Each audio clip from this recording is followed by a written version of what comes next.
Chimere Eze bịara ọsụ unu na ebe unu na-emeri ya na ọdụ mma ọsụ na ọbịa dị sie na ọbịa na New Year nwa ka ọ bịa nwoke anya bụ ọgwụ o wetara unu ebi wetekwara unu 500,000 ọkụ ya a sị na onye mere ọbịa kene ezikwa onye ụzọ ka ọ baa n'ijite bido taa jebe mmụọ nwa ga-emewu ọmụbụ Eze Obi kwuru ya onwere ibe m kwuru ma ya dị arọbụ na-agụ merụrụ ibe ịbịa sị na ịchọ ka ịbịa gwa ya na ibe niile ọ na-eme na eburu ya ọ sị na ibere merie mgbe ibere kwesịrị ime na ibere mee ọ sị na ọ wetara unu ebe inwe ọ chọ ka ọ waka ọgwụ ya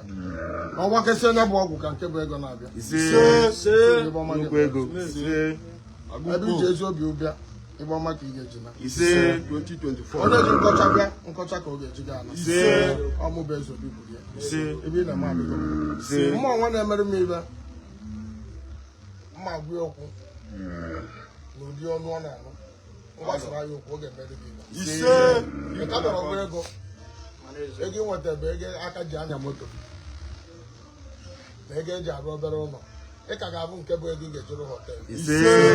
ka ga-abụ nke bụ ego ị ga-ejere esteti ọmụbụ Eze Obi kwuru etu njikwa ka ọ ga-eji ga adị ebe onye kpọrọ chi abụrụgo chi ebe a na-awụfuru na nkịtị a na-amara onye gba ibe ka a ga-eji ibe mmadụ bụ ọmụbụ Eze Obi kwuru ya etie m ọgbọ n'ebe nwa sị na arọbụ na-agụ nwa ewere ya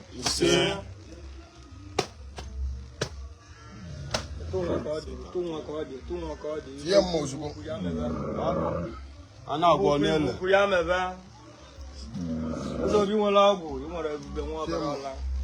pụtazie saịdị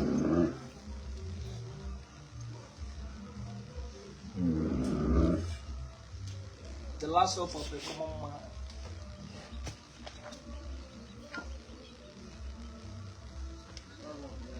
a na-agwọ n'ele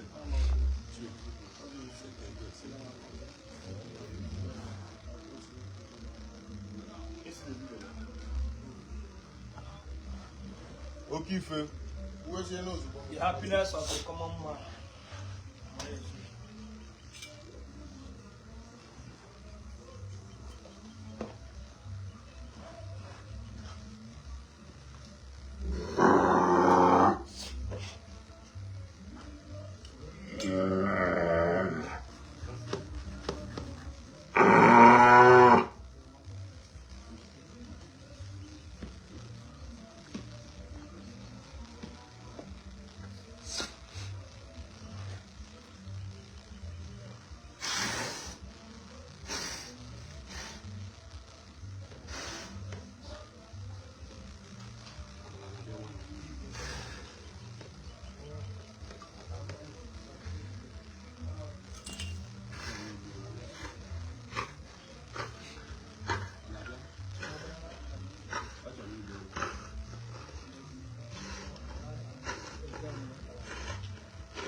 Lezu